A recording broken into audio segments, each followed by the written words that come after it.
बिहार, पंजाब, आंध्र प्रदेश, अलग अलग राज्यों से जो माननीय हमारे साथी आए, मैं उनका हृदय से धन्यवाद करता हूँ। सबसे पहले क्षत्रिय मूल निवासी महासंघ का इसलिए धन्यवाद है कि उन्होंने महाराजा जयचंद का राज्याभिषेक तथा उनका जयंती समूचे देश भर में सेलिब्रेट किया। साथियों, क्षत्रियों के बारे में इतनी गलत फहमियां हैं भारत भर में कि मैं आपको एक उदाहरण देता हूं कि गैर क्षत्रिय लोग ही भ्रमित नहीं हैं, बल्कि क्षत्रिय लोग खुद भ्रमित है। उसका उदाहरण है राम प्रसाद बिस्मिल। ये नाम आप लोगों ने सुना होगा। राम प्रसाद बिस्मिल ये मूलतः तोमर क्षत्रिय है। राम प्रसाद बिस्मिल जिन्होंने आजादी के आंदोलन के लिए महत्वपूर्ण रोल अदा किया, वह मूलतः तोमर क्षत्रिय है, मगर उनको तिवारी नामक ब्राह्मण कह के आज प्रचार किया जा रहा है। यानी क्षत्रियों के इतिहास के संबंध में अगर कोई क्रेडिट लेना चाहता है तो ये एक मिसाल है, एक उदाहरण है। ये तिवारी नहीं है, ये तोमर क्षत्रिय है, मगर प्रचार क्या किया जा रहा है? वो ब्राह्मण थे। तो क्षत्रियों के इतिहास के संबंध में जानकारी देना, उनको उनके गौरवशाली इतिहास के महापुरुषों के संबंध में समाज को बताना, ये उद्देश्य ही नहीं है, बल्कि क्षत्रियों का देशव्यापी संगठन खड़ा करना, स्वाभिमानी आत्मनिर्भर संगठन खड़ा करना, ये क्षत्रिय मूल निवासी महासंघ का मुख्य उद्देश्य है। इस कड़ी में ये जो आज का राज्य अधिवेशन हो रहा है, ये बहुत ही यानी उम्मीद से ज्यादा सफल हुआ है, ऐसा मैं मानता हूं। क्योंकि हमें वैचारिक जागृति करनी है, हमें दोस्त और दुश्मन की पहचान करानी है। और ये पहला अधिवेशन ऐसा है जहां विषय लगाकर चर्चा की जा रही है, अध्ययन करके चर्चा की जा रही है। आज के इस मौके पर मैं बहुत ही महत्वपूर्ण संदेश आप लोगों को देना चाहता हूं। एक अफसर था, एक ब्रिटिश अफसर था जिसका ज्यादा समय राजस्थान में गया। उसका नाम है कर्नल टॉड। और कर्नल टॉड रिटायर्ड होने के बाद लंदन चला गया और 1824-25 में उसने पहली बार राजपूत या क्षत्रिय लोगों का इतिहास लिखा। वो अधिकारी था, अंग्रेज अफसर। और उसने 3 खंडों में एनल्स ऑफ राजस्थान नामक क्षत्रियों का विस्तृत इतिहास लिखा। मगर वो इतिहास लिखने के समय उसने क्षत्रियों की मदद लेने की बजाय ब्राह्मणों की मदद ली।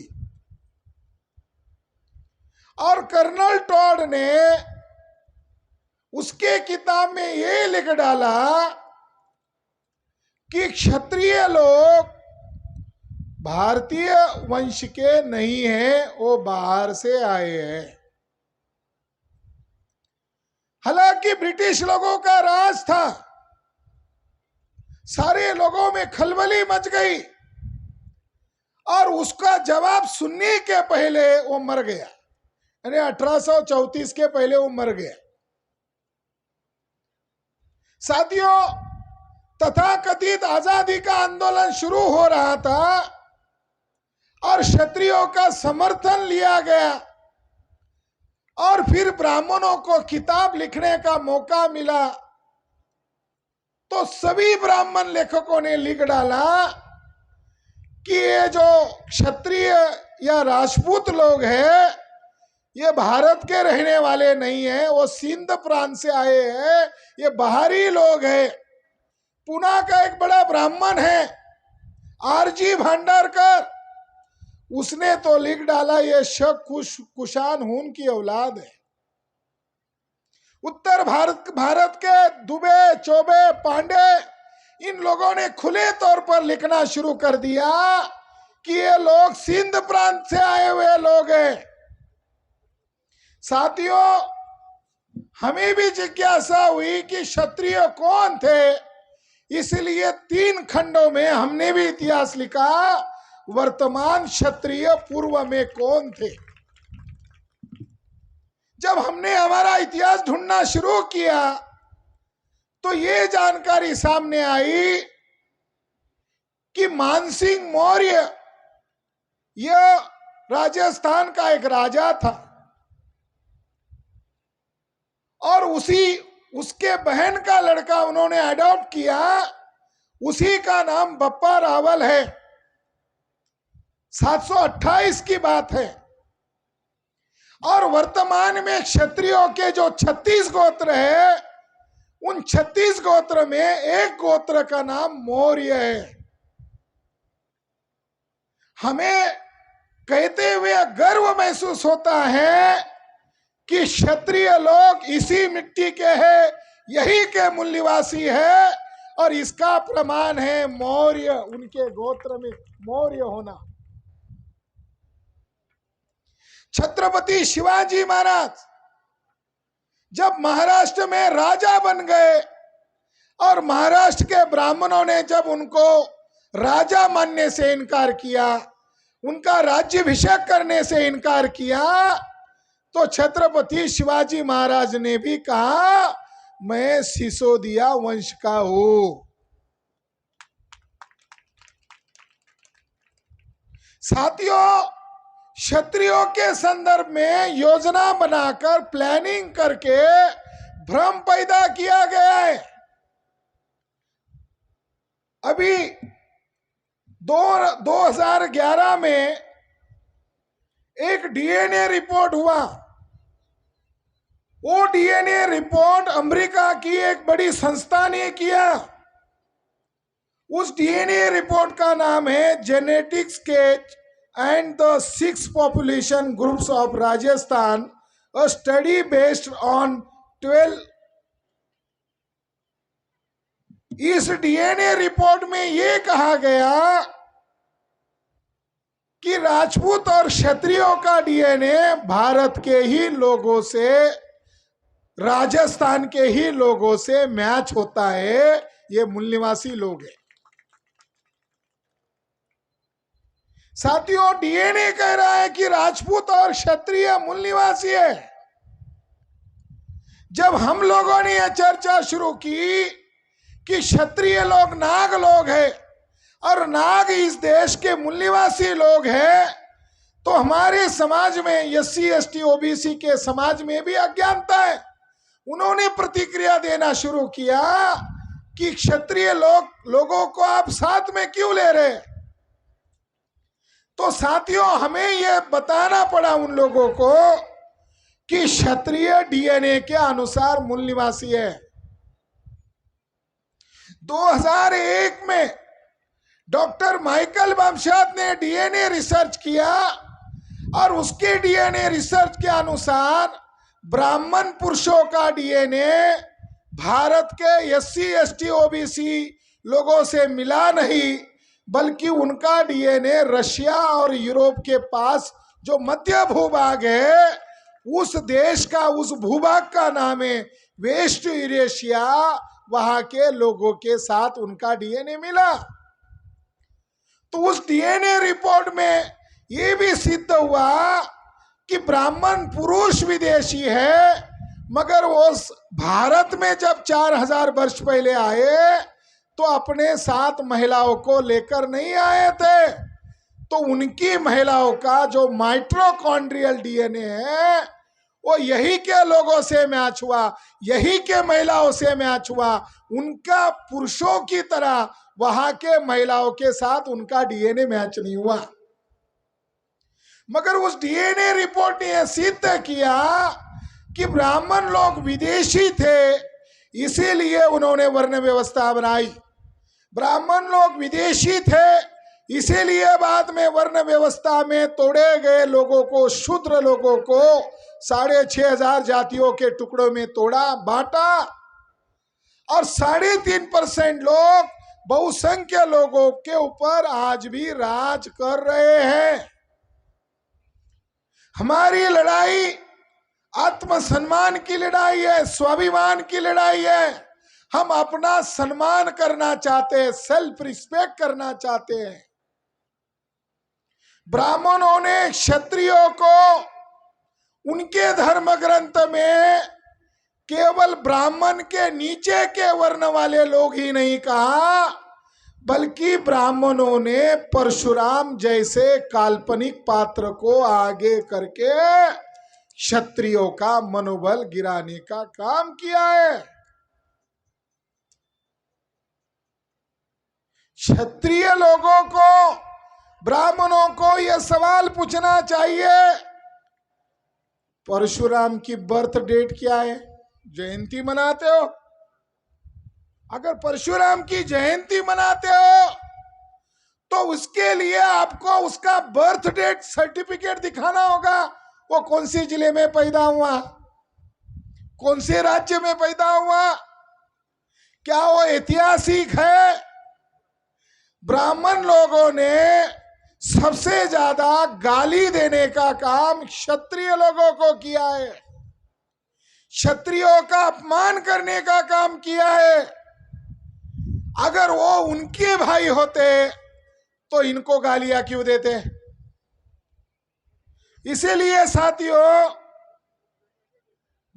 मूल निवासी लोगों को जातियों में तोड़ा।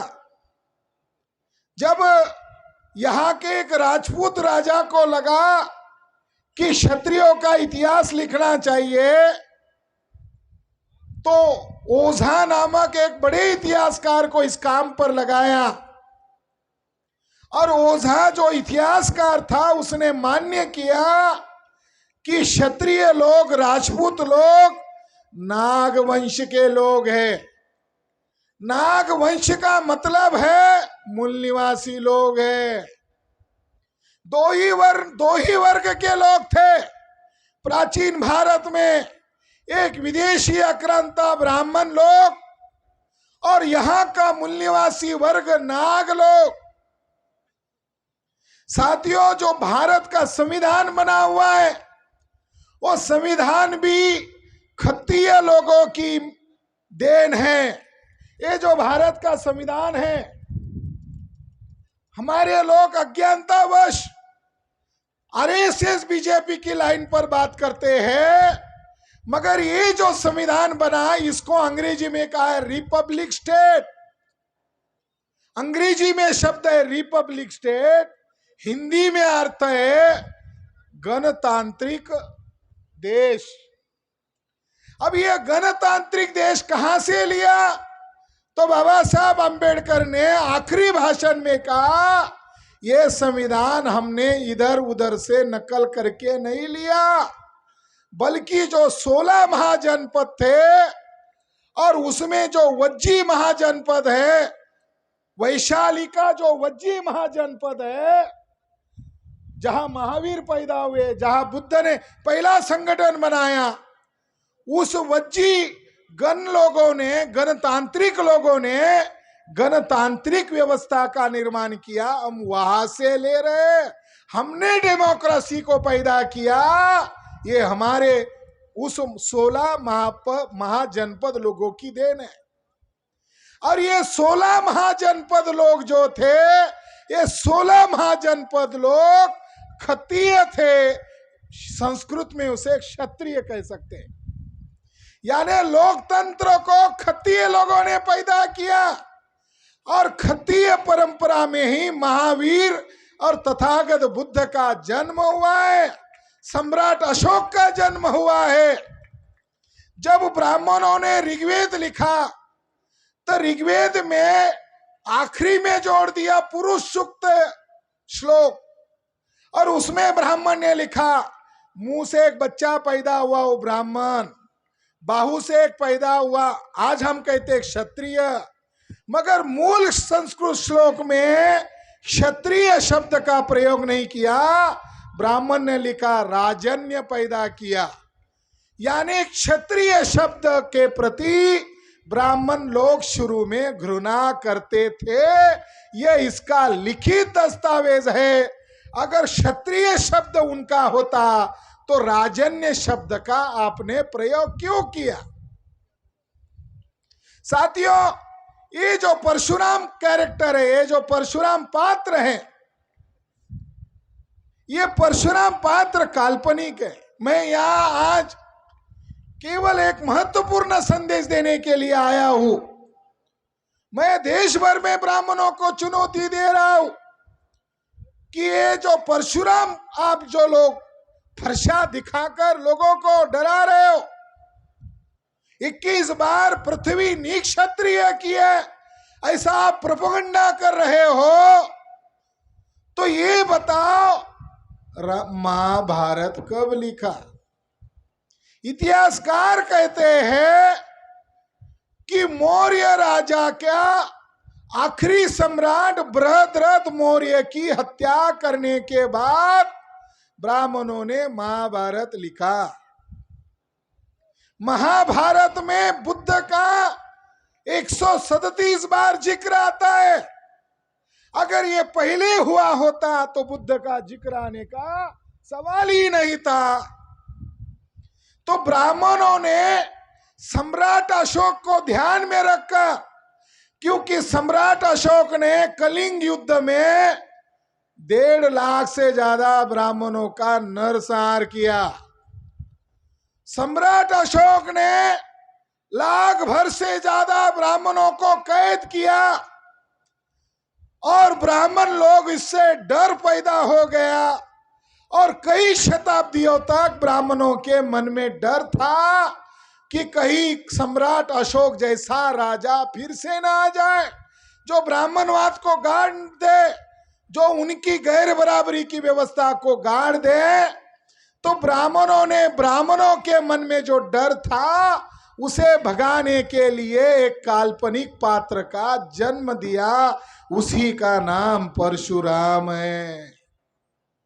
सम्राट अशोक के इतिहास को मिटाने के लिए और ब्राह्मणों के मन में जो डर पैदा हुआ था महान मौर्य राजा के कारण, उसको मिटाने के लिए परशुराम नामक काल्पनिक पात्र खड़ा किया।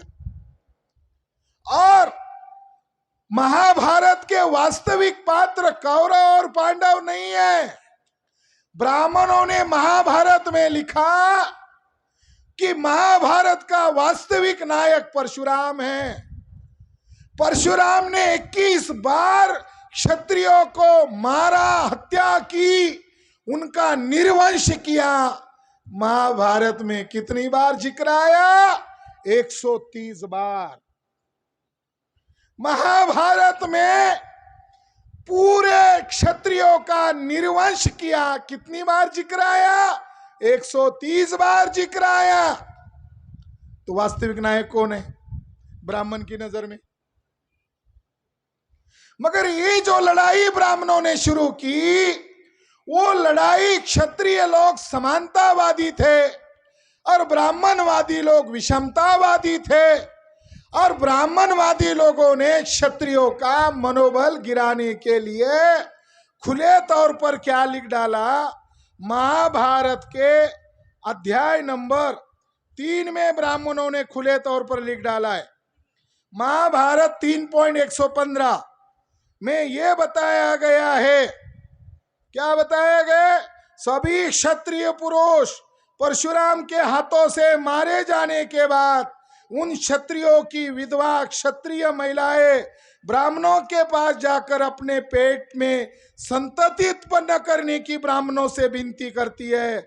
इस तरह महाभारत कहता है कि क्षत्रियों का पूर्ण संहार करने के बाद क्षत्र अर्थात क्षत्रिय महिला बची थी और उन पर ब्राह्मणों के बीज डालकर परशुराम ने 9 क्षत्रियों का निर्माण किया। यह अपमान है। क्षत्रिय लोगों का अपमान करने के लिए ब्राह्मणवादी लोगों ने यह लिखा हुआ है कि क्षत्रिय लोगों को 21 बार मार डाला। और महाभारत के दूसरे अध्याय में बहुत ही दुखद बात है, महाभारत के दूसरे अध्याय में जो धरती देवता है वो धरती देवता परशुराम को कहती है कि क्रोध तथा तिरस्कार के कारण ब्राह्मणों ने उन्हें दासी पुत्र, वृषल, राक्षस, दानव, असुर, लोभी, पतित, क्षत्रिय ऐसी अलग अलग गालियां दी। और दूसरे अध्याय में धरती परशुराम को कहती है मैं इन क्षत्रिय असुरों के बोझ तले दबी हूं, हे परशुराम इन्हें नष्ट कर दे। जो परशुराम की बात करने वाले जो लोग हैं, ये लोगों ने जो लिखा हुआ है क्षत्रियों का केवल अपमान नहीं किया बल्कि क्षत्रियों का चरित्र हनन किया है, क्षत्रानी महिलाओं का अपमान किया है। साथियों ये सारी किंवदंतियां हैं, काल्पनिक बातें, और काल्पनिक बातों को आरएसएस बीजेपी वाले जैसे लोग आज प्रोपेगेंडा करते हुए नजर आ रहे हैं।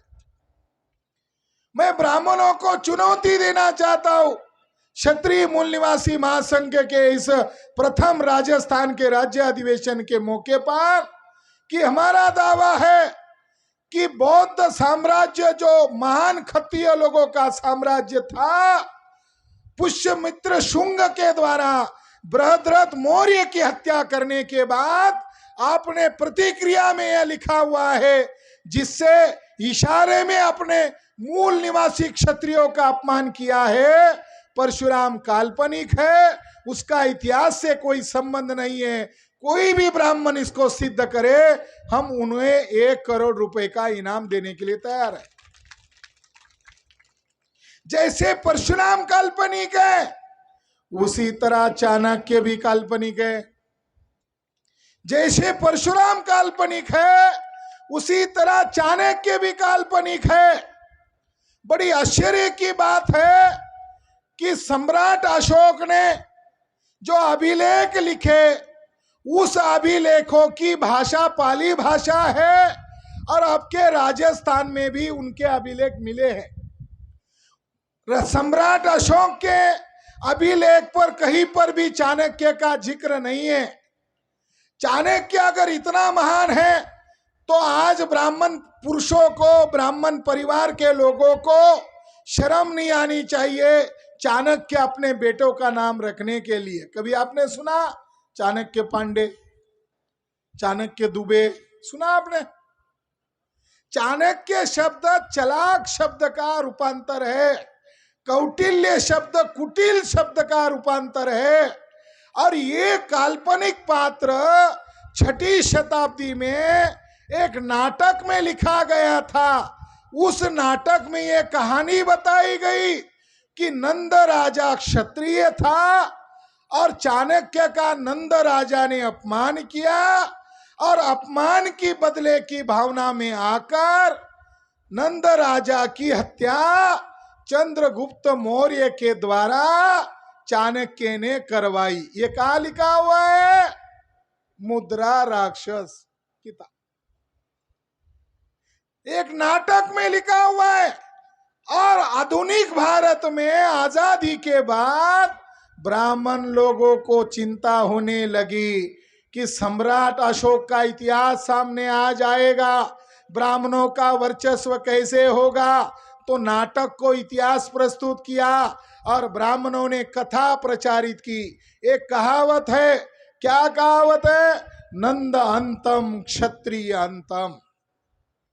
ब्राह्मण लोग कहते हैं नंद राजा का अंत हुआ, वही आखिरी राजा था, और क्षत्रियों का अंत हुआ। अब दो ही वर्ण के लोग बचे हैं, या तो ब्राह्मण और बचे कुचे सारे शूद्र। साथियों, इस तरीके से परशुराम की तरह काल्पनिक पात्र लाया और काल्पनिक पात्रों को आगे किया। जो कौटिल्य है ये भी काल्पनिक है, और कौटिल्य के काव्य में क्या लिखा हुआ है? कौटिल्य का काव्य अशोक राजा के बिल्कुल विरोध में। वो कहता है वर्ण व्यवस्था के अनुसार राज होना चाहिए, क्षत्रियों को कभी राज नहीं करना चाहिए, ब्राह्मण ही सर्वोत्तम होगा। अशोक राजा कहता है कि समानता का मुझे राज्य प्रिय है। जो बात अशोक राजा ने नहीं कही वही बात कौटिल्य के अर्थशास्त्र में लिखी हुई है। इस तरीके से साथियों, क्षत्रियों का ही नहीं बल्कि तमाम मूल निवासी बहुजनों का प्रेरणा हनन करने का काम ब्राह्मण लोग करते हैं। उसकी एक वजह है। वो वजह क्या है? उदाहरण के लिए आपको एक उदाहरण देना चाहता हूं। अगर आप कोई पेड़ लगाते हो, आम का पेड़, तो उसके फल आम के आते हैं, स्वाभाविक है। मगर जब आम का पेड़ लगाते हो और उसका ऊपरी हिस्सा तोड़ते हो और ऊपरी हिस्सा तोड़कर उसके ऊपर दूसरा पेड़ का टहनी लगाते हो, आम का पेड़ की टहनी तोड़ दो और उसके ऊपर नीम की टहनी लगा दो और उसको कलम करो, तो उसको कहते हैं कलम करना। खाद जमीन से मिल रहा है, पानी जमीन से मिल रहा है, सारी ताकत मिल रही है आम के पेड़ को, नीचे हिस्से को। मगर जब उसको फल आते हैं, होता पेड़ आम का मगर फल आता है नीम का। क्यों? क्योंकि वो कलम किया हुआ पेड़ है। तो ब्राह्मण लोगों ने क्या किया? जो भी महापुरुष बहुजन समाज के हुए, क्षत्रिय समाज के हुए, उनका गुरु ब्राह्मण दिखाया। यानी शिवाजी महाराज का गुरु ब्राह्मण दिखाया। गुरु ब्राह्मण था, फिर भी राज्याभिषेक का विरोध सारे ब्राह्मण कर रहे थे। यानी शिवाजी महाराज महान हुए क्योंकि उनके गुरु ब्राह्मण थे। चंद्रगुप्त मौर्य महान हुआ क्योंकि उनके गुरु ब्राह्मण थे। इस तरीके से झूठा प्रचार करके गुरु बनाते हैं और गुरु बताकर बहुजन समाज का ब्राह्मणीकरण करते हैं। साथियों, एक महत्वपूर्ण बात इस मौके पर इतिहास की जानकारी के तौर पर बताना चाहता हूं कि जो महाराजा जयचंद कौन है? महाराजा जयचंद कन्नौज के राजा हैं।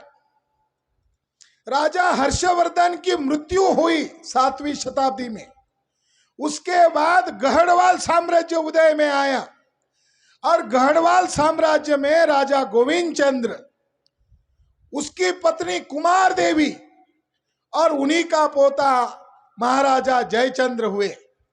जयचंद्र इतने महान राजा थे कि महाराजा जयचंद्र की वजह से पूरे तुर्की लोग और ब्राह्मण लोग डरे हुए थे और पूरे भारत में उन्होंने बौद्ध धर्म को बचाने का काम किया।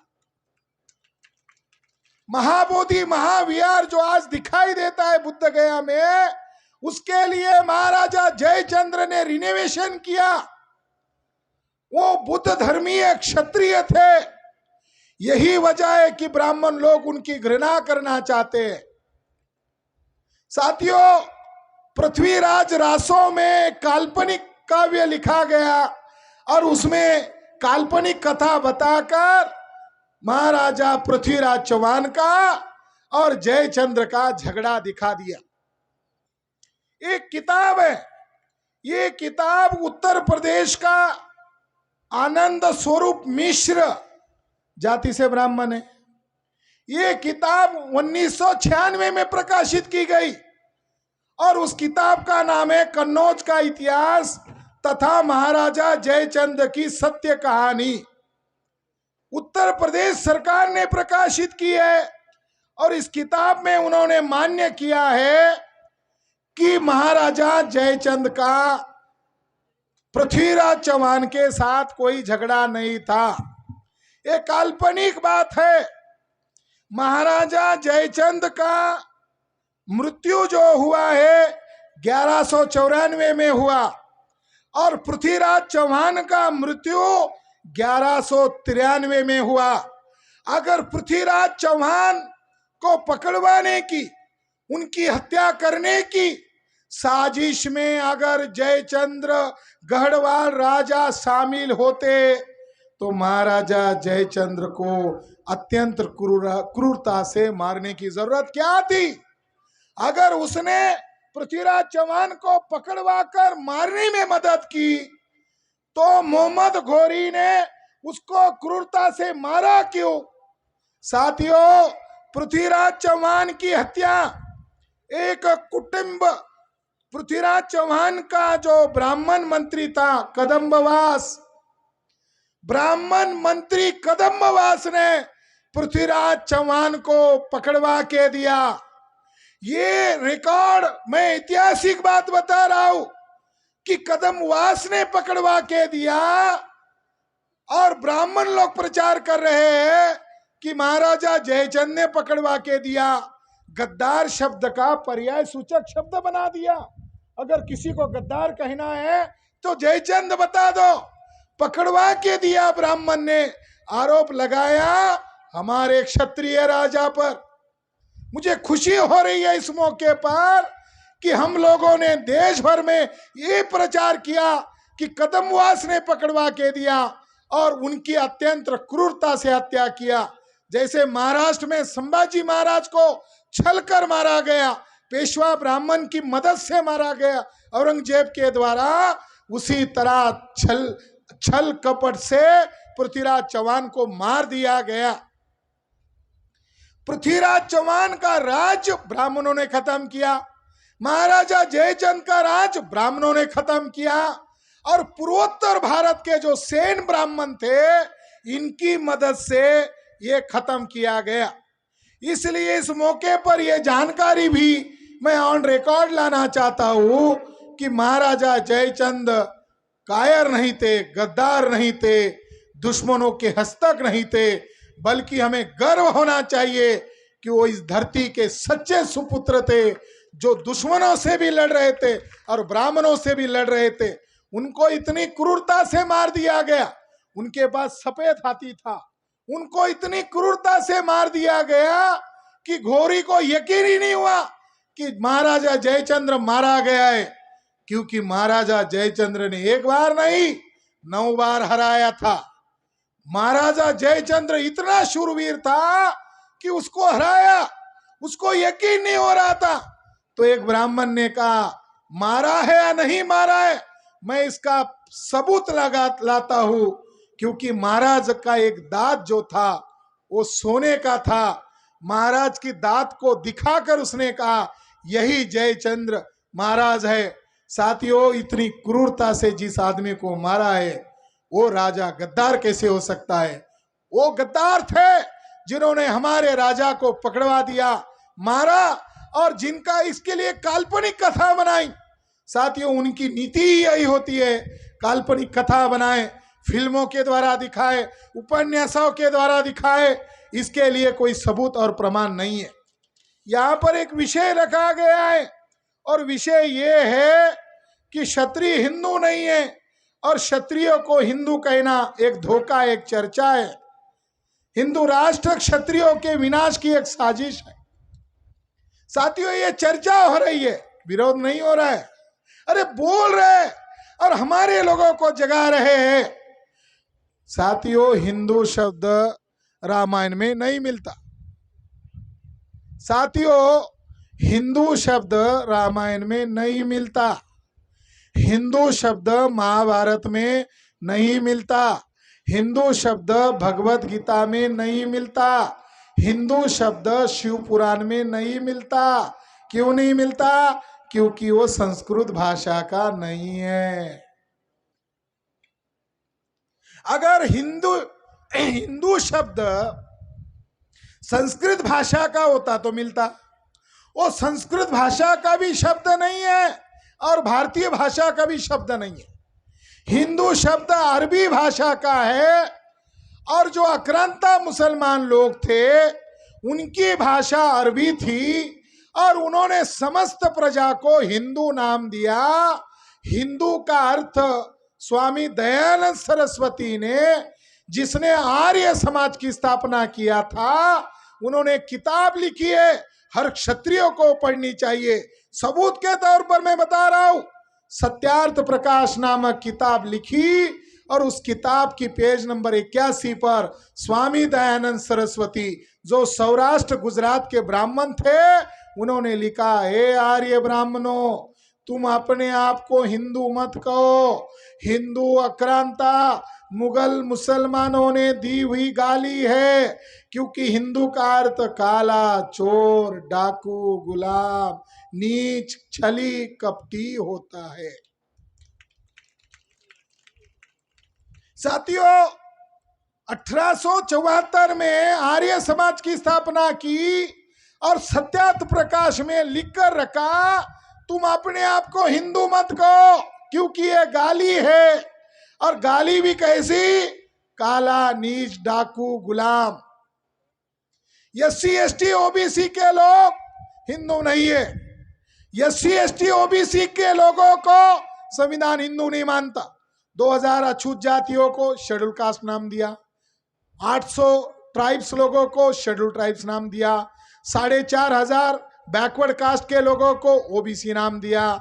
कहा हिंदू लिखा है संविधान में? आज ब्राह्मण हिंदू शब्द का सहारा लेकर क्या सिद्ध करना चाहता है? आज लोकतंत्र में ब्राह्मण भिखारी है, ब्राह्मणों के पास वोट नहीं है, इस अर्थ में भिखारी है। उनके पास वोट नहीं है। ब्राह्मण के नाम पर गांव का सरपंच नहीं चुन सकता, देश का MP MLA कहां से चुन सकता है? अगर MP ही नहीं चुनेगा तो PM कहां से बना सकता है? 3.5% वाले ब्राह्मणों के लिए समस्या हो गई। ब्राह्मण विदेशी है, ब्राह्मण अल्पसंख्यक है।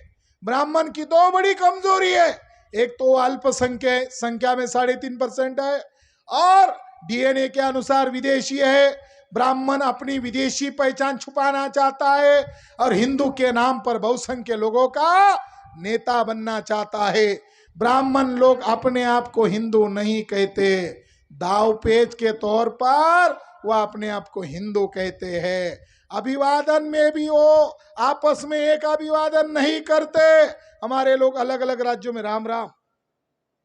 ब्राह्मण को कभी सुना आपने? दुबे पांडे को रास्ते में मिला और अभिवादन में दुबे ने कहा, पांडे जी राम राम। वो कहते नमस्ते, नमस्कार, एक अभिवादन नहीं।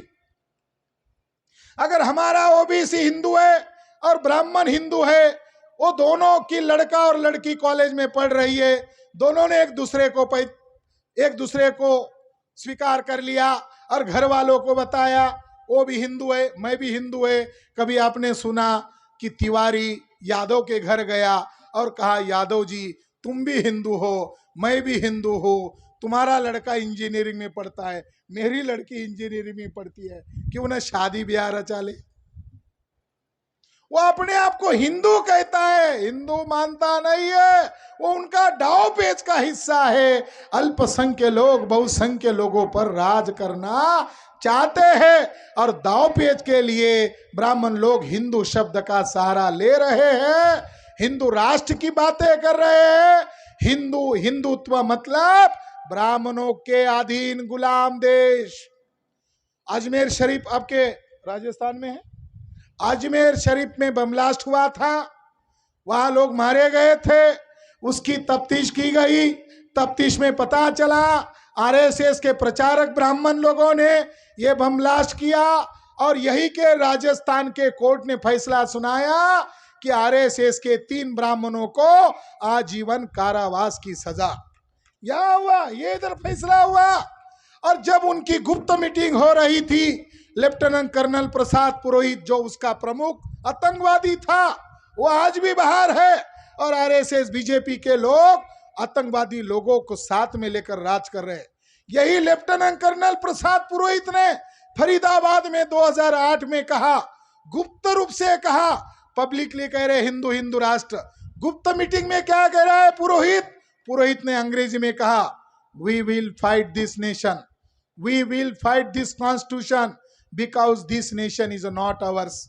यानी सीधा कह रहा है ये राष्ट्र ब्राह्मणों का नहीं है, इसलिए हमें संविधान को मानना नहीं है, इसलिए भारतीयों के खिलाफ हमें ये साजिश करनी है। गुप्त रूप से कह रहा है हम भारतीय नहीं है, और ये कह रहे हम हिंदू है। इसका मतलब है ब्राह्मण लोग साजिश के तहत अपने आप को हिंदू कह रहे। साथियों, अभी ईडब्ल्यूएस आया और मेरे साथी कह रहे थे हमारे पास 650 संस्थानिक थे, कहाँ गए? सारे लोगों के पास अभी 1-1, 2-2 एकड़ जमीन। ये अपनी दर्द भरी कहानी बता रहे थे। ईडब्ल्यूएस में ब्राह्मण घुस गए और क्षत्रियों का भी खा लिया, जो गरीब क्षत्रिय है उनका भी खा लिया। इसका मतलब है ब्राह्मण लोग क्षत्रियों के खिलाफ भी षड्यंत्र कर रहे हैं। आप लोगों को यहां से जानकारी लेकर समाज को जगाना है कितनी हिस्सेदारी है शासन प्रशासन में क्षत्रियों की।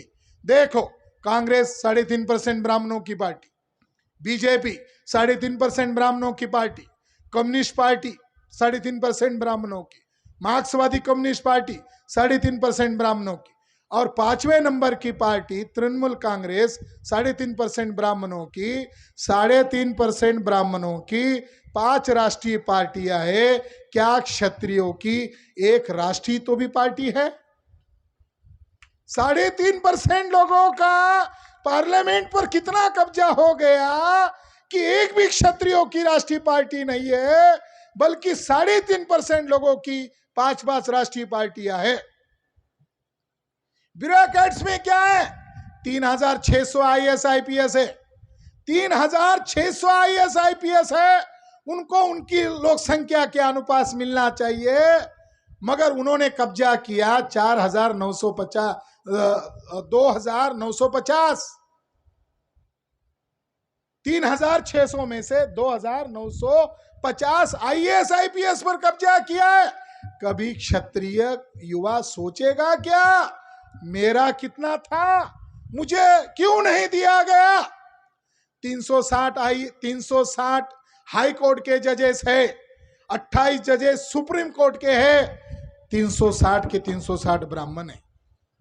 क्या कभी क्षत्रिय नहीं सोचेगा कि 360 में मेरी लोक संख्या जितनी है, मेरे हाई कोर्ट के जजेस होने चाहिए, सुप्रीम कोर्ट के जजेस होने चाहिए? साथियों, क्षत्रियों का ढाल की तौर पर इस्तेमाल किया जा रहा है, क्षत्रिय लोगों की हत्या की जा रही है। क्षत्रिय लोगों को उत्तर प्रदेश जैसे राज्य में पुलिस हवालात में एनकाउंटर करके मार दिया जा रहा है। क्या क्षत्रिय लोगों को केवल क्षत्रिय होने का गर्व होना और अपने महापुरुषों की विचारधारा मेरी विचारधारा है और उसके लिए मैं जान की बाजी लगाकर मेरे समाज को जगाऊंगा, केवल क्षत्रिय का गर्व होना और अपने महापुरुषों की त्याग और समर्पण की जिंदगी पर गर्व होना दो अलग अलग बात है। मैं इस मौके पर क्षत्रिय भाइयों को अपील करना चाहता हूं कि इस देश में गृह युद्ध छिड़ चुका है। SC ST OBC को बेकारी बना दिया गया, सारे सरकारी उद्योग बेच दिए गए, सारे कंपनियां बेच दी गई है, आपका देश बेच दिया गया है। ये धरती आपकी भी है, आपके पुरखों ने इस देश को मजबूत किया, मगर आज RSS BJP जैसे लोग विदेशी कंपनियों को भारत में बुला रहे और आने वाले समय में इस देश को कंगाल, भूखे कंगाल बनाकर छोड़ने वाले। आने वाले समय में क्षत्रियों को भी आगे आना होगा। SC ST OBC को बाम से आगे ला रहा है। SC ST OBC के लोग अपने अधिकार की लड़ाई लड़ रहे हैं, जैसे SC ST OBC के लोग अपने अधिकार की लड़ाई ब्राह्मणों से लड़कर अपने अधिकार ले रहे हैं, उसी तरह क्षत्रियों को भी राष्ट्रीय पटल पर एक होना होगा, राष्ट्रीय पटल पर शक्ति का निर्माण करना होगा। आज क्षत्रियों को नेता नहीं है, बड़ी दुख के साथ मैं ये कह रहा हूं, क्षत्रियों को राष्ट्रीय स्तर का नेता नहीं है। राष्ट्रीय स्तर का नेता निर्माण करने के लिए, राष्ट्रीय स्तर का संगठन निर्माण करने के लिए क्षत्रिय मूल निवासी महासंघ का निर्माण किया गया है। और अभी दिसंबर माह में अभी 7-8 महीने हुए ये संगठन बनाया, मगर राजस्थान के क्षत्रियों ने पहल तो किया कि हमने ये संगठन बनाया।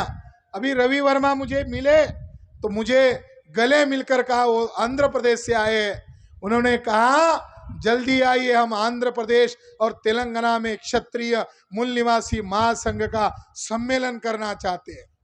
कितनी खुशी की बात है। हमारे हरियाणा के साथी आए, हरियाणा में मोहन भागवत के पुतले जलाए इन लोगों ने, जो झगड़े लगा रहे, क्षत्रियों का इतिहास मिटा रहे, कोई राजनीतिक नेता इनके समर्थन में नहीं आया। इन लोगों ने अपील की और मोहन भागवत के पुतले जलाने का इन लोगों ने काम किया। और हरियाणा के लोग भी दावत दे रहे, आओ हम हरियाणा में क्षत्रियों का राज्य सम्मेलन लेना चाहते हैं। अब ये राज्य सम्मेलन केवल राज्य सम्मेलन नहीं है, यहाँ से प्रशिक्षित लोग बाहर जाएंगे। हमें शो नहीं करना है, हमें कुर्बानी देनी है, हमें समय लगाना है, हमें बुद्धि देनी है, हमें हुनर देना है, हमें हमारे समाज को जगाने का काम करना है।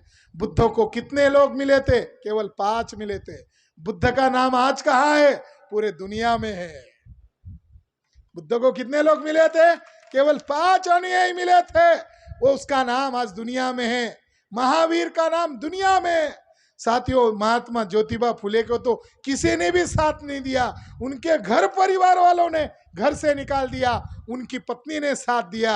आज सावित्रीबाई फुले और ज्योतिबा फुले सबको मालूम है, ये त्याग और कुर्बानी आप लोगों को भी करनी होगी। ये काम कठिन जरूर है, मगर इसके अलावा कोई विकल्प नहीं है। ये काम कठिन जरूर है, मगर इसके अलावा कोई विकल्प नहीं है। महाराणा प्रताप का नाम केवल नाम लेने के लिए नहीं है, उन्होंने भी एकता की, उन्होंने भी अलग अलग जातियों के लोगों को इकट्ठा किया। और महाराजा जयचंद अब हमारे आदर्श पुरुष है। हमें बोलना होगा, सच बात बोलना होगा, और इसके लिए ये मंच है, ये मानो हमारी पार्लियामेंट है। हमारी बात को कहा जाएगा, हमारे लोगों को समझा जाएगा, और यहाँ से जो बौद्धिक खुराक पैदा होगा, आने वाले समय में हर जिले में लायक नेतृत्व सामने आएगा, राष्ट्रीय नेतृत्व सामने आएगा। मेरा भाई बिदावत ये काम कर रहा है और इतनी प्रेरणा से काम कर रहा है।